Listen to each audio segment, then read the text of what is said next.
When it comes to instruments that we play as percussionists, grip is the first thing that I talk about.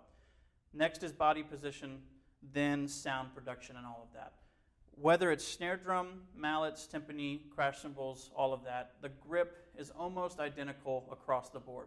Yes, there are minute changes because crash cymbals are not the same as timpani, but when it comes to the grip, it's very, very similar. So I start with snare drum, just like you would do in your beginning percussion classes. And what we're going to do first is grab one stick and your right hand. So far, so good.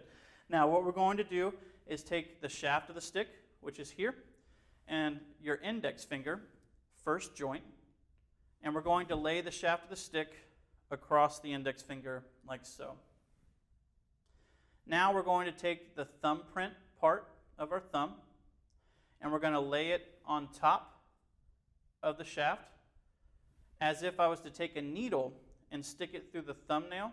It would go through the thumbnail, the finger, the shaft, and the first joint, creating a fulcrum. Please, do not grab a needle. Don't do that. I use violence as a teaching tool. Probably going to get fired now. Anyway, so that's our fulcrum. And now we take our three fingers here, and we're going to wrap them around like so, with a little bit of the stick hanging out the back. Now, this little bit is important. I don't teach that the stick is an extension of our arm. That's a valid way to teach. It's just not my style. I teach that it comes off to the side, like most of you guys. So you want to have about an inch or so hanging out. If you're looking like this, make it look like that. Cool? Now, the next thing is to match our sticks. Yes, it's called match grip. Percussionists are pretty clever. However, our goal is just like any other instrument, to produce even sounds. Evenness in sound, evenness in stroke, all of that. So to do that, there's one way that I came up with to really make sure that your sticks are matched. So you're going to replicate everything you did with your right hand, do with your left. So far, so good.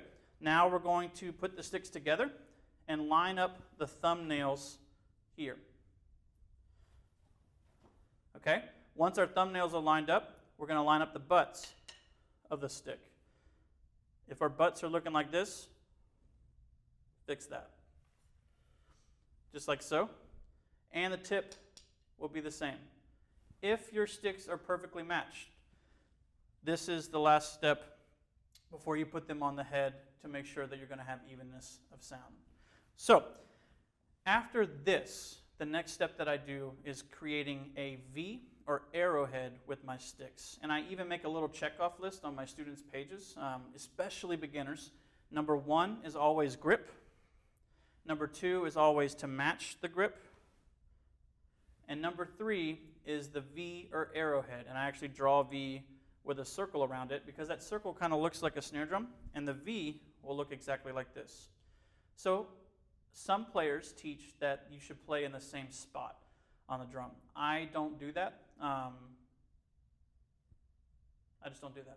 All right, next what I do is I make sure that the sticks are not in the same spot, mostly because of that, and I spread them about a quarter's width apart, as if you actually put a quarter down on the drum. So at this point, our sticks are on the drum. We have an arrowhead. They're perfectly matched, and our hands look about the same. Once the sticks are on the drum and you've done all these things, the last thing I do is I say 2 things to the student. First, if I was to take a dotted line from the palm of one hand and draw it, it should aim towards the opposite foot. So with my right hand, if I drew a dotted line with the stick on the drum, it will go towards my left foot. And the opposite, my left hand, will go towards my right foot. So that means that things are about at this kind of angle, like so.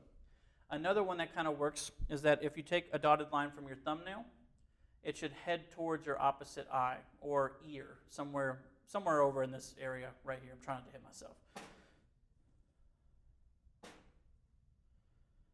The goal here is to make sure we don't have flat hands and we don't have this French style thumbs up towards the ceiling, just like so.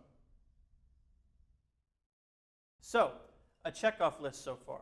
And I do this with all of my students, as I mentioned, with a list. Doesn't matter where they are in their studies. First things first, you get the grip down. Second thing, you match the grip to the opposite hand, checking the thumbnails and checking your butts. Then you create a V or an arrowhead. That arrowhead now is not the same. It's split about a quarter's width apart. Then we have our dotted line running from the palm of our hand to the opposite foot, or from the thumbnail to somewhere up in this region here. Before we dive into stick control exercises and tone production, let's first talk about the height. So, the height of the drum over many years has been explained as adjust it to your belly button, or how about where your pants lay? How about your belt buckle? Well, I've found going to different schools that every student is very different. You have some 6'4" students, you have some 5'2" students. You have students that have long torsos, you have ones that have long legs. So really, we need to find a way that eliminates all those variables. And for me, most of the time, this is what works. I take my hand and I place it on the bell kit, the drum pad, the snare drum, whatever it is that you're using, and if your shoulder drops like this, or you feel like you're reaching down like this, like, it's probably too low. If you're way up here and you're like squinching up like this, it's probably too high. If you can come to it, you can touch it like this. The shoulders seem pretty even. Nothing too crazy is going on like this. The drum's probably pretty close. Then all you do, match your sticks, set the V, and start playing. All right. Now that we've talked about all the beginning stages, and I would again repeat these to your students, we're now going to talk about sound production, and it all begins with the stroke. As I mentioned before, we can use fingers, we can use arms and all of that, but later, right at the very beginning, I always focus on a wrist stroke, and I have it look something like this. There is some sympathetic movement here, of course, but the majority is here. I call it dribbling a basketball and not like pumping a basketball. So no arm movement, no finger movement, just this. Then grab a stick.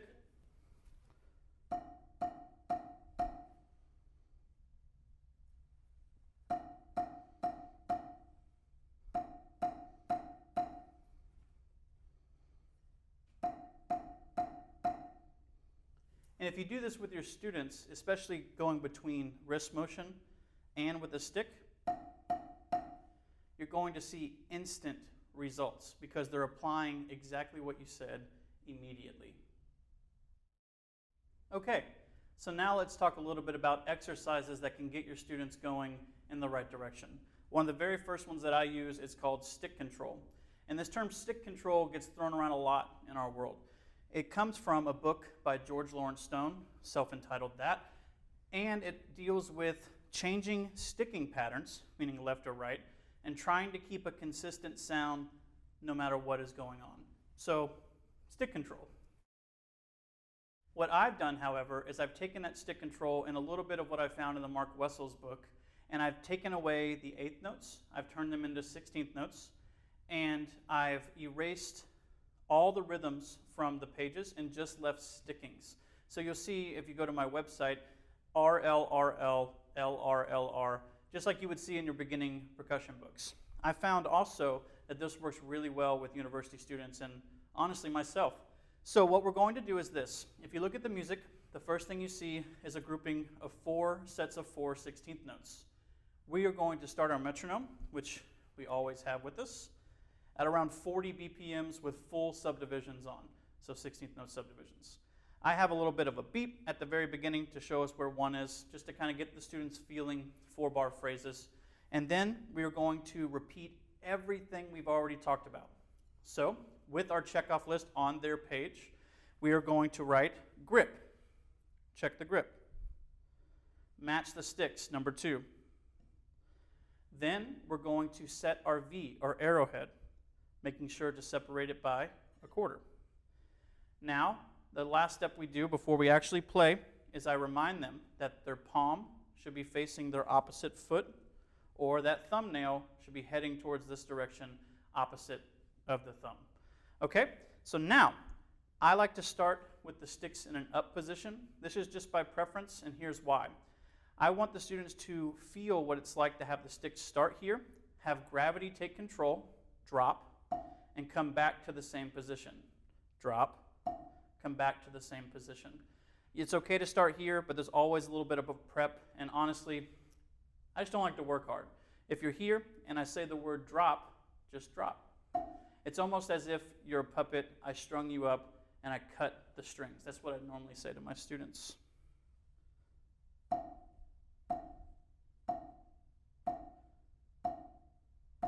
And what we're looking for here is not a flick motion. We're not trying to get that motion. We're trying to get a nice drop sound. If you want to call it legato, that's totally fine. So now, if we're looking at our exercise, you'll see 4 groupings of 4 16th notes, and you'll see number 1, 2, 3, 4 in the first column. That's what I'm going to play for you. And you'll notice stickings. R, L, R, L, L, R, L, R, R, R, L, L, L, L, R, R. Those are the patterns that I'm going to play.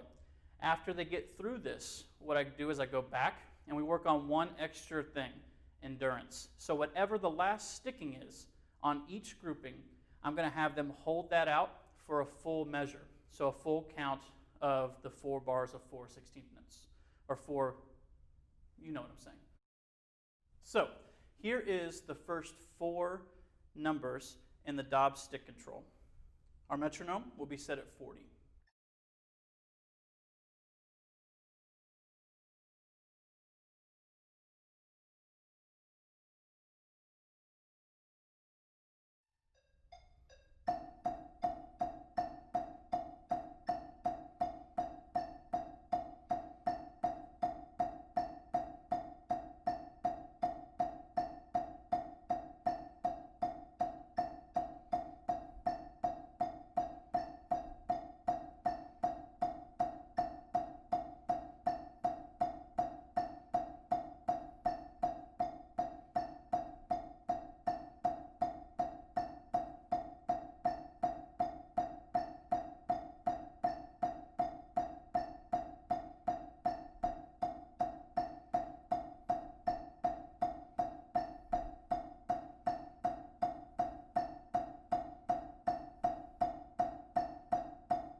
After some time, when a student really gets into the stick control exercises, you'll notice that every column begins with a bolded line. That bolded line means to increase the tempo. And I don't do this at the very beginning. After they get to know the stickings and they're comfortable and they're really focusing on playing with the metronome and watching their hands, we add a final step, which is speed. So if you look at it carefully, there's 6 columns. That's 5 to 6 times they can increase the tempo. So by the end of their exercise, they're working on 3 aspects: evenness of stroke, no matter what the sticking, speed, and endurance. Okay, we've talked about stick control exercises. We've talked about the height of the drum, grip, body position, all of those things. The next thing I like to attack with my students is dynamic changes. And for me, I do traveling exercises or shifting. And what I mean by that is this. There's different zones that I mark on a snare drum. A quiet zone would be somewhere, let's say about a ½ inch away from the rim. If you want to get even quieter, move towards it. About an MF is about maybe 2½ inches away from the rim. And a loud dynamic range would be a little off center, right around this area here. And then I travel, depending on what's going on. I don't actually put my sticks on the drum and rub them like that. I'm doing that for effect. And here's a good example of this. After you get the stick control exercises going, if you dive into Mitchell Peters' intermediate snare drum studies, his etude number 1 has 3 different dynamic changes, all the way from MP, MF to F, right back down to MP. And it's really, really hip. So I'll demonstrate that now for you.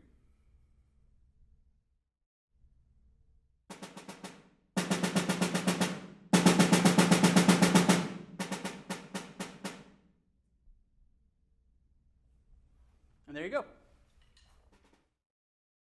The next thing I want to talk to you guys about are ornaments.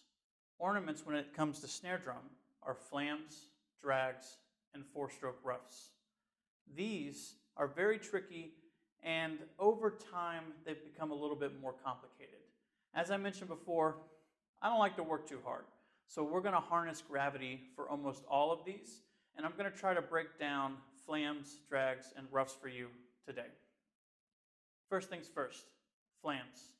As I mentioned before, we've already covered our checkoff list. However, when we enter the ornament stage, especially with flams, I reiterate every aspect.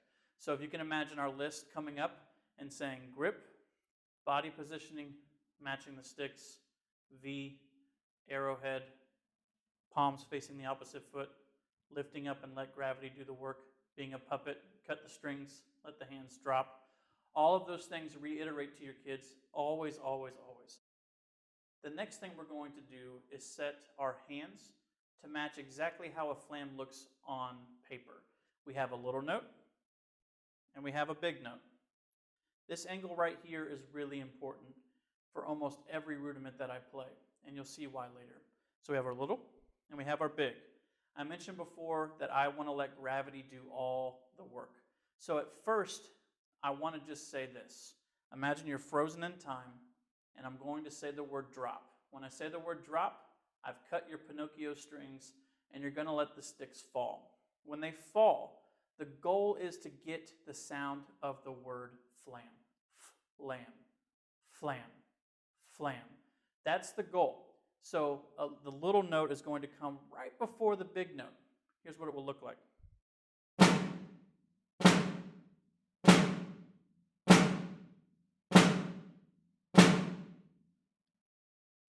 Now, the thing to keep in mind is this. I don't want to add extra work to what I'm doing. I really want the word drop to happen. So we really have to focus on our left hand, in this case, not coming past the starting point. So if I want little, and I do, we're going to hold it right here and really focus on this, not this. And we're going to let the power come from the big note. Because again, these are ornaments. To ornament means to add just a little bit extra to something to embellish. So we're going to let the volume come from the big note. And then we add this. It's really, really, really tricky. But the goal, again, is to recreate the sound of the word. Flam, flam, flam, flam, flam.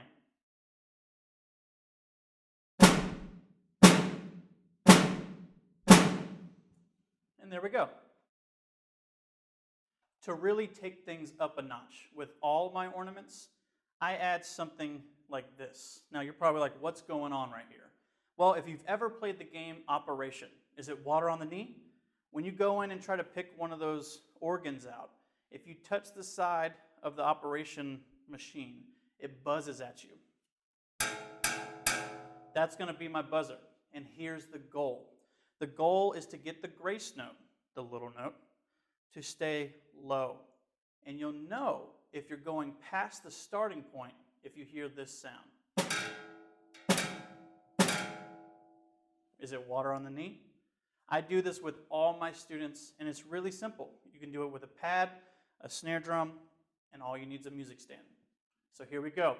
I'm going to put my grace note underneath, and I'm going to have a right flam set, and I'm really looking for that word drop. Here we go. Now, let's get mean. And if you studied with me, you know what I'm about to do. We've lowered it, hands underneath. And you can be as mean as you want, but I recommend not going below that until they get a little more advanced. So there you go.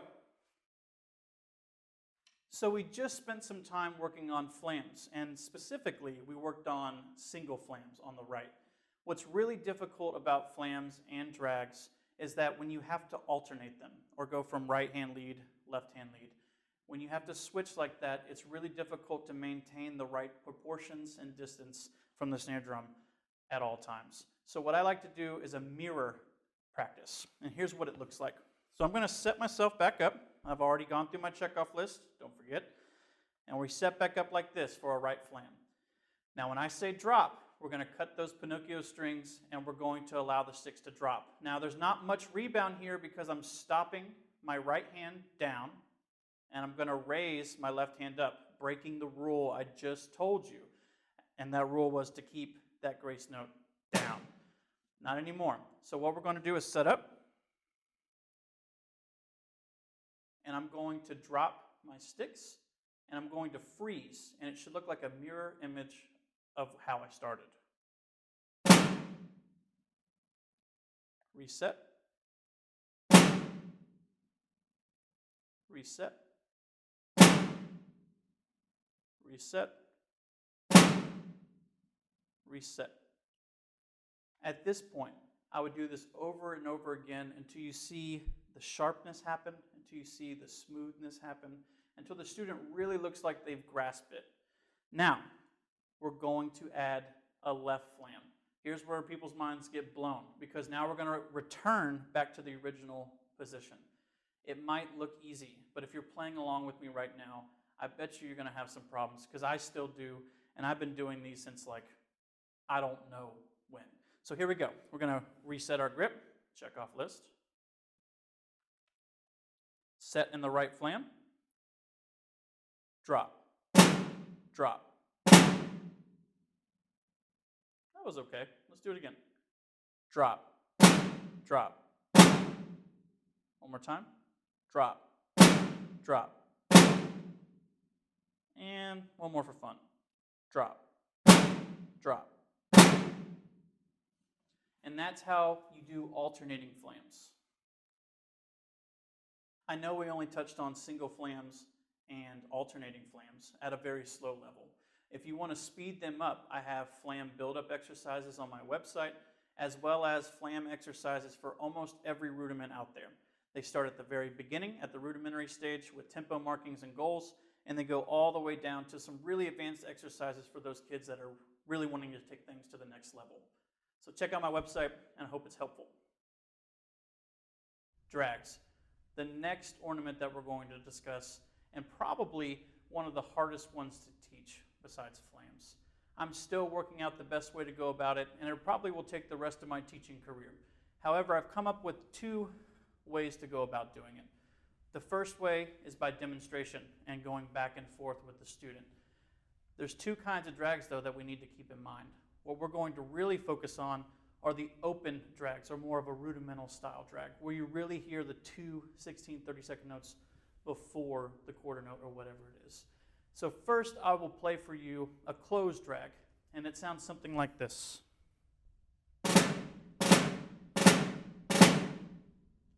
You can hear it because it has a lot of in the sound. The next style of drag is more open, and if you're looking at the music, it looks like 2 30-second notes, quarter note, or whatever.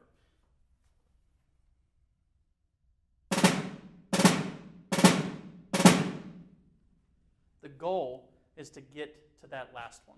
I can teach almost anybody to do the first version very quickly. It's that second one that I'm spending a lifetime trying to figure out. The same goes with Diddles, because really what I'm going to show you works on both. Let's now focus on those second kind of drags that I told you about, those more open ones. There's an exercise that I'm going to show you that the first measure involves a dotted 8/16. The second measure involves changing that 16th note into 2 30-second notes. And here's the really cool part. The goal here is to really beef up our finger control. I told you it's coming back. You can get away with a lot of wrist strokes, and some players can probably do this with all wrists. Good for you. But we're going to now activate just a little bit of finger control when it comes to these drags. And here's how we'll do it. We're going to take our sticks and reverse them, almost like you're skiing. So we have our grip like this, and we're going to play on our forearms. You can do it with wrist,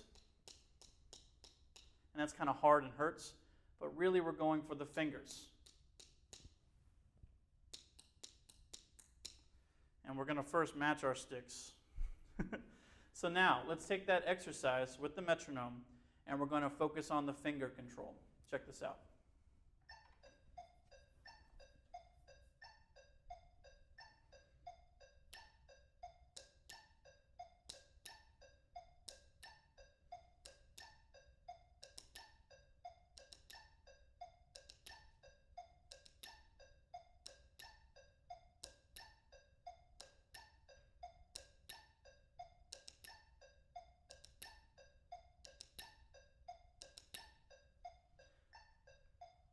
And that right there is around 45 BPMs, and we're really getting our fingers working nice and slow. I'd spend some time with the student there, maybe even a full class period just going through that exercise. Now let's go a little faster. We're now at 75 BPMs.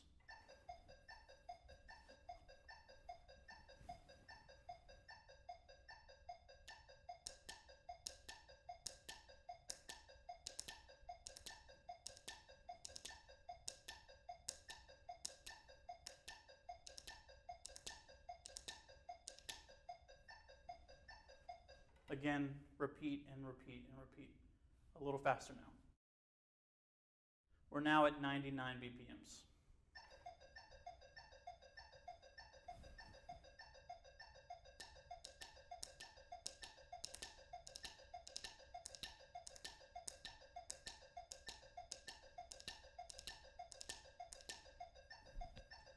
And while I'm doing this, I'm reinforcing those rules we talked about with the flams. We're trying to not come out here and go back. We're trying to stay in the same playing position and go straight towards the pad, or in this case, the forearm. Now we take that same exercise, we flip the sticks back into normal playing position, resetting everything that we've already taught them, and we try it on a pad.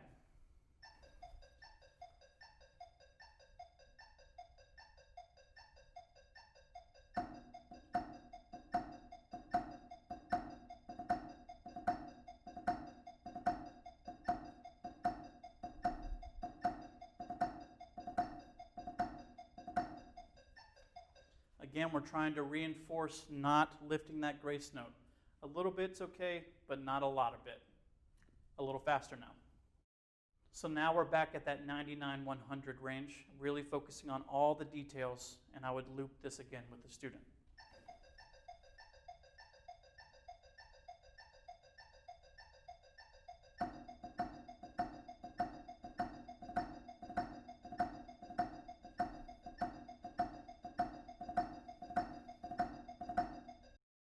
What's really cool is that now when they get to that 99, 100 BPM tempo range, I tell them just play that second measure and listen very carefully to what you're doing. And I'm going to trick them. The second measure now at that tempo is just the same as the isolated drags that you normally see. The two notes, one big. Check it out.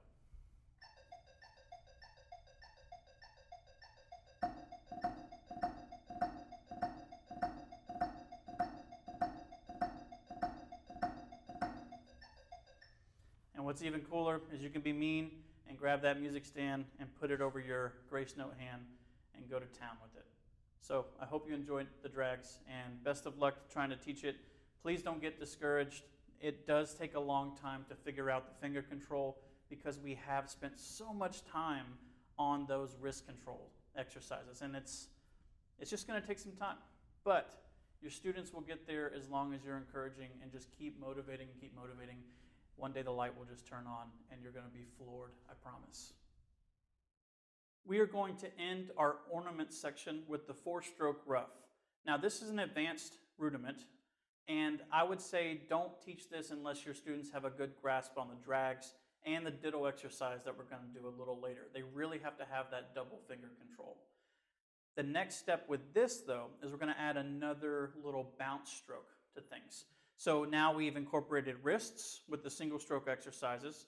We have fingers for those doubles and the drags. And we're going to have this little bounce kind of prep motion to help us get these 3 little notes to come right before that big note. 4-stroke Ruffs incorporate 3 little notes before 1 big note. Similar to a drag, just 1 extra one. There are 2 things to think about when we have these 3 little notes. First, stickings. There are many. I'm going to show you one that I do all the time, and that is R, L, L, big R. That's R, L, L, big R. So I'm going to incorporate the double that we learned with the drag and the diddle with the left hand and kind of use that second part, which is the bounce stroke that I mentioned before, to help propel those 3 notes into the big note. The bounce stroke is not really a stroke. I just termed it that. What it really is a little bit of a prep motion to help propel the 3 notes into the larger note. And when I start the exercise, you're not going to see it right away. But as the rhythms increase, you're going to see my hands bounce a little bit until we get to that final dotted 8/16 and I insert 3 notes inside that last 16th. You'll see a lot of this prep motion. Now, I'm not doing a whip or anything like that. It's just a slight bounce, almost like a prep stroke when you're conducting. The first exercise in a system of 3 deals with 8th notes. So here, the 4-stroke ruff is going to be a little wider, a little fatter. So what we're going to do is we're going to do an accent tap exercise with our right hand. Then when we get to the offbeats, the ands, we're going to throw in those 3 notes I mentioned before in the sticking pattern R, L, L, R. You can see it here. Let's give it a shot. This is at 90 BPMs.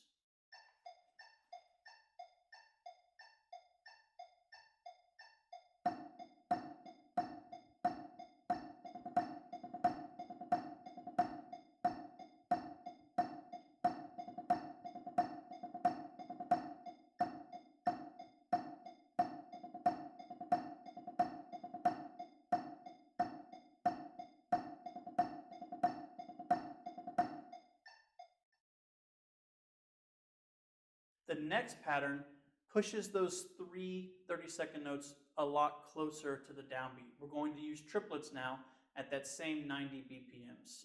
And I'm going to loop it for you.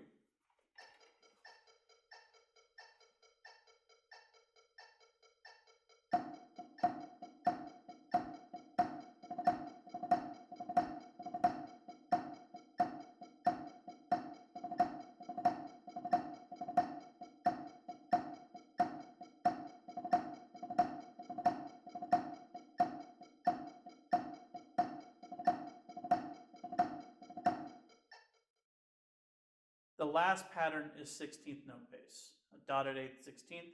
And as you can see, those 3 30-second notes are now very, very, very close to the downbeat. And if you've noticed, I'm trying to get that bounce stroke even more now.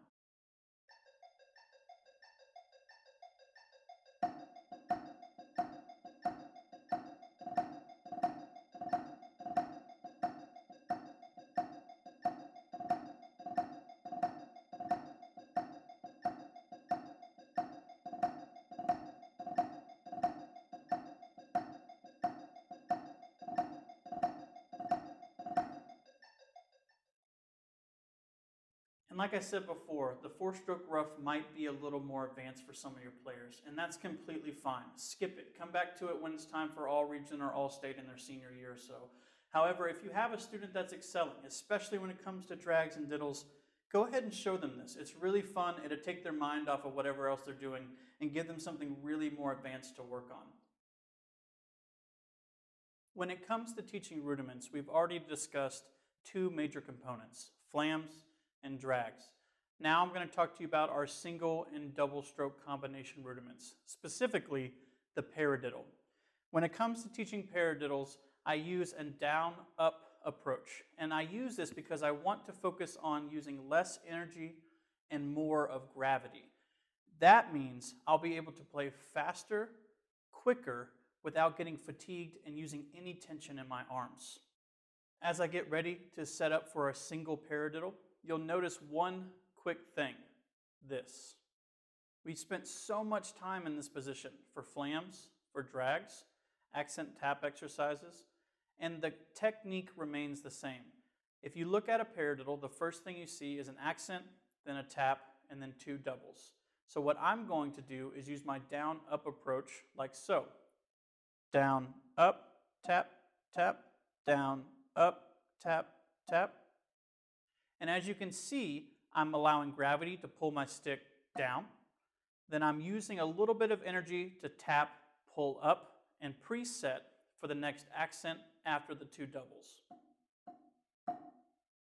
I do this all the time for my single and double stroke combination rudiments, specifically paradiddle, double, triple, and paradiddle diddle.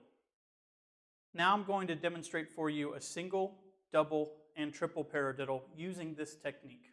And I want you to use your imagination with your students and with me right now. As I start to go, imagine going faster, increasing the tempos. You'll notice I'm not using any energy other than just that little bit of upstroke and slight bit on the doubles. so I can get quicker faster. We'll start with the single paradiddle. Down, up, tap, tap, down, up, tap, tap, down, up, tap, tap, down, up, tap, tap. Now the double. Down, up, tap, tap, down, up, tap, tap, down, up, tap, tap, down, up, tap, tap, and now the triple. Down, up, tap, tap, down, up, tap, tap, down, up, tap, tap, down, up, tap, tap. And you can continue this for the paradiddle diddle and also for those flam mills, flam paradiddles, and even the drag rudiments. So far, we've talked about single strokes and getting the wrist involved. We've talked about flams and the word drop. We've done our forearm exercises for drags, and we've talked about a bounce motion for four-stroke ruffs. Now we're going to dive into diddles or double-stroke rolls. These are very difficult to teach. However, I've already shown you one cool way that you can go about it. If we go back to the drag exercises that we did in playing on our forearms, that really activates the fingers. So let's go back to that and the exercise that I've written for you, and let's dive into that. If you're looking at the exercise, you can see that there's at least 2 diddles per measure, leading all the way up to a double-stroke roll. I recommend adding one measure as the student gets more comfortable, leading all the way up to the final measure. As I mentioned before, you already know how to teach this. We've already done it with the drags. So we're going to go back to our drumstick skis, and we're going to get ourselves set up and get ready to play the exercise. What I'm going to do is I'm going to start the metronome at 50. You can do whatever tempo that you want, and I'm going to play the full thing for you so you can hear what it sounds like. Eventually, we're going to transfer that to the actual drum pad. Before I show you, make sure to remind your students of the checkoff list and really focus on the finger control, not wrists. Try to get this going. Here we go.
Now, coming from the forearms, let's go ahead and put it on the pad and see what our fingers can do.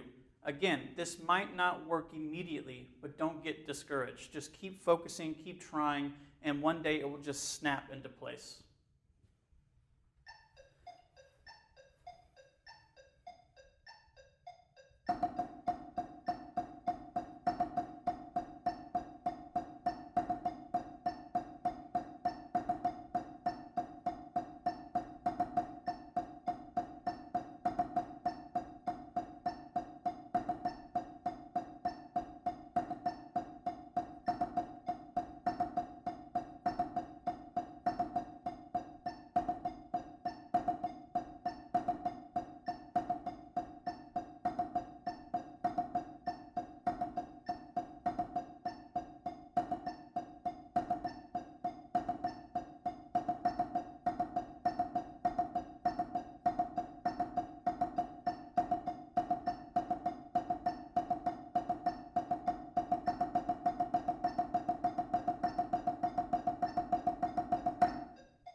After that, what I would do is slowly increase the tempo on the forearms, then go back to the pad and slowly watch those sticks start to fly. So far, when it comes to the rudiments, we've covered flams, drags, single and double stroke combos, diddles, and now we're going to talk about the last, buzz strokes.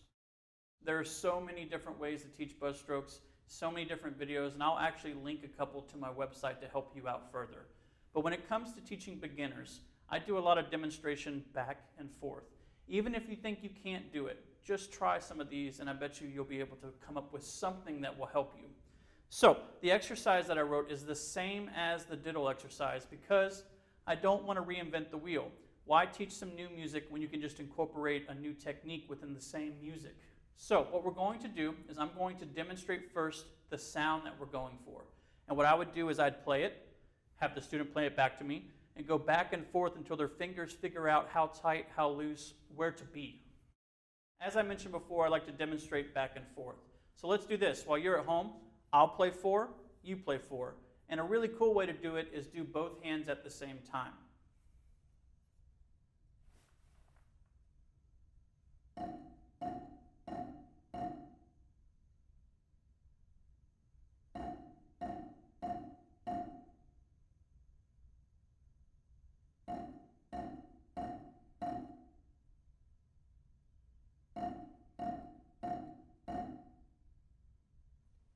At this point, if you're noticing anything strange, I would correct it.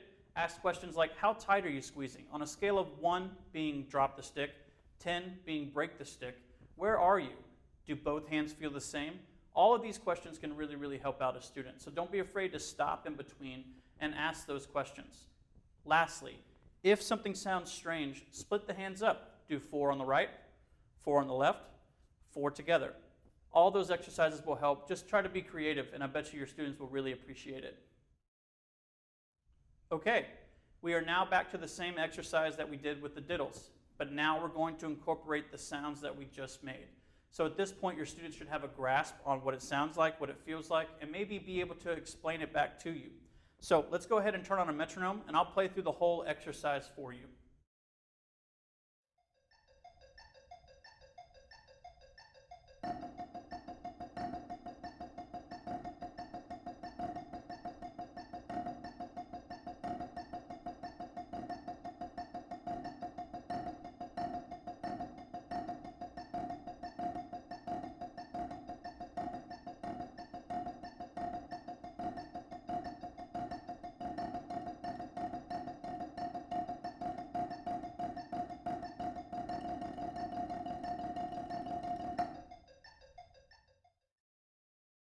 At this point, we've done a lot of work on a drum pad, and that's totally fine and valid.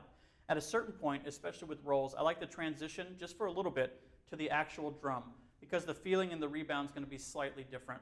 So what we're going to do now is I'm going to speed up the tempo just a little bit, somewhere around 100, 105, and I'm going to play the exercise on the drum without the metronome so you can hear it.